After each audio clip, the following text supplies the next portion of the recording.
Of India staff union Amaravati circle Rajamahendravaram module Tuni regional committee meeting Kakinada Gandepalli మండలం నీలాద్రిరావుపేట గ్రామ శివారు పరిణయ ఫంక్షన్ హాల్లో నిర్వహించారు.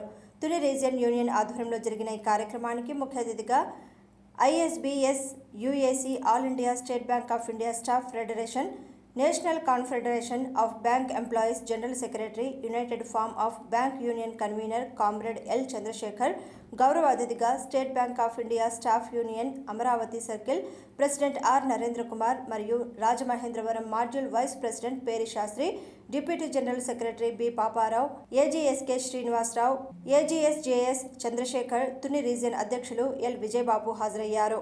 ముందుగా ఆదిత్య ఆసుపత్రి నుంచి ముఖ్య అతిథులను కామ్రేడ్స్ ర్యాలీగా నినాదాలు చేసుకుంటూ తీన్మార్ డప్పులు, బాణసంచా పేలుళ్ల మధ్య ఫంక్షన్ హాల్కు తీసుకువచ్చారు. అనంతరం జెండా వందనం చేసి పావురాలను ఎగురవేశారు. ఈ సమావేశంలో సభ్యుల సమస్యలు, ఇబ్బందులు బ్రాంచ్ లోకల్ సెక్రటరీల ద్వారా తెలుసుకున్నారు. ఈ నెల 24, 25వ తేదీల్లో తమ సమస్యలు పరిష్కరించాలని డిమాండ్ చేస్తూ 2 రోజుల పాటు బ్యాంకులు బంద్ చేపడుతున్నట్లు తెలిపారు. ఈ బంద్కు ఖాతాదారులు సహకరించాలని కోరారు. తుని రీజియన్ ఇన్ఛార్జ్ విధులు నిర్వహిస్తున్న క్రొవిడి శ్రీనివాసరావు పదవీ విరమణ సందర్భంగా సన్మాన కార్యక్రమం నిర్వహించారు. ఈ కార్యక్రమంలో రాజమహేంద్రవరం షెడ్యూల్ బ్యాంక్ ఉద్యోగులు అధిక సంఖ్యలో పాల్గొన్నారు. National confederation of bank employees general secretary, all India general secretary, United forum of bank unions ఆధ్వర్యంలో 9 ఆర్గనైజేషన్లు ఏబిఏ, ఐబక్, ఎల్సిబిఈ, ఏబిఓఏ, ఇన్బెఫ్, ఇన్బక్, ఇంబోబిడబ్ల్యూ ఈ 9 ఆర్గనైజేషన్లు మార్చి 24, 25 దేశవ్యాప్త సమ్మెని బ్యాంకింగ్ ఇండస్ట్రీలో. దానికి ముఖ్యమైన కారణం బ్యాంకుల్లో సరైన రిక్రూట్మెంట్ లేదు. చాలా కాలంగా దీని మీద సమస్య నడుస్తుంది. బ్యాంకుల్లో రిక్రూట్మెంట్ లేకపోవడం వల్ల, బ్యాంకుల్లో సరైన సిబ్బంది లేకపోవడం వల్ల ఖాతాదారులకు సౌకర్యాలు అందించలేకపోతున్నాం. వాళ్ళు వచ్చినప్పుడు ఎప్పుడైతే బ్యాంక్ వస్తున్నారో, వాళ్ళు బ్యాంక్ వచ్చినప్పుడు వాళ్ళకి కావాల్సిన సౌకర్యాలు అందించడంలో పబ్లిక్ రంగ సౌకర్యాలు విపరీతంగా ఫెయిల్ అవుతుంది. దానివల్ల మాకు వస్తున్న ప్రాబ్లం ఏంటంటే కస్టమర్లు పబ్లిక్ రంగ బ్యాంకుల్ని సరిగా సర్వీస్ అందించట్లేదు. అదే ప్రైవేట్ రంగ బ్యాంకులు అయితే ఎక్కువ సర్వీస్ అందిస్తారు. దాదాపు గత 4-5 సంవత్సరాలుగా తీసుకున్నాం. ప్రభుత్వ రంగ బ్యాంకుల్లో ఉన్న సిబ్బంది మొత్తం ప్రభుత్వ రంగ బ్యాంకుల్లో భారతదేశం మొత్తంలో ఉన్న సిబ్బంది 8,40,000 నుంచి 7,40,000. మేము ప్రభుత్వ రంగ బ్యాంకులు 70% వ్యాపారాన్ని, భారతదేశంలో 70% వ్యాపారాన్ని ప్రభుత్వ రంగ బ్యాంకులు, ప్రైవేట్ రంగ బ్యాంకులు 30% వ్యాపారాన్ని మాత్రమే చేస్తారు. కానీ వాళ్ళు 3 లక్షల నుంచి వాళ్ళ సిబ్బందిని 3 లక్షలు పెంచుకుంటారు. అంటే ప్రైవేట్ రంగ బ్యాంకులు అంతమంది సిబ్బందితో వాళ్ళు వ్యాపారం చేస్తుంటే, ప్రభుత్వ రంగ బ్యాంకులు సిబ్బందిని తగ్గించి వ్యాపారం పెరుగుతున్నా కూడా సిబ్బందిని తగ్గించి ఈ వ్యాపారాన్ని ప్రైవేట్ దీనికి అపోజ్ చేస్తూ United forum of bank unions recruitment అన్ని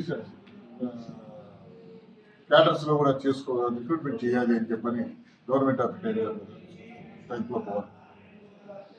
దీంతో పాటు అవుట్ సోర్సింగ్, ఈ రోజు మెసెంజర్స్ ఉద్యోగాలు కానివ్వండి, స్వీపర్ ఉద్యోగాలు కానివ్వండి, బ్యాంకింగ్ రంగంలో ఈ రోజు గ్రూప్ బి ఉద్యోగాలు ఏవైతే ఉన్నాయో అవన్నీ సమాజంలో అట్టడుగు వర్గాలకి, పేద వర్గాలకి వచ్చే ఉద్యోగాలు. నిన్ననే ఇండియన్ బ్యాంక్స్ అసోసియేషన్ వారు United forum of bank unions అన్ని 9 ఆర్గనైజేషన్ నుంచి ముంబైలో మీటింగ్ పెట్టడం జరిగింది. నేను కూడా అటెండ్ అవ్వడం జరిగింది. అక్కడ వాళ్ళు చెప్పింది విషయాలను నేను గవర్నమెంట్ ఆఫ్ ఇండియాకి రిప్రజెంట్ చేస్తాం. మేము ఆల్రెడీ గవర్నమెంట్ ఆఫ్ ఇండియా కలిసి, ఫైనాన్స్ మినిస్టర్ వాళ్ళు కలిసి మేము ఆల్రెడీ రిప్రజెంట్ చేయడం జరిగింది. మళ్ళా ఐబీఐ కూడా రిక్వెస్ట్ చేయలేదు. సో రేపు 18వ తారీఖు ఢిల్లీలో కన్సిలియేషన్ టాక్స్ ఉన్నాయి.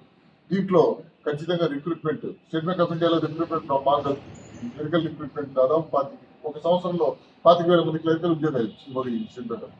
వేరే మిగతా బ్యాంకులు ఇంకా ఇవ్వలేని పరిస్థితి.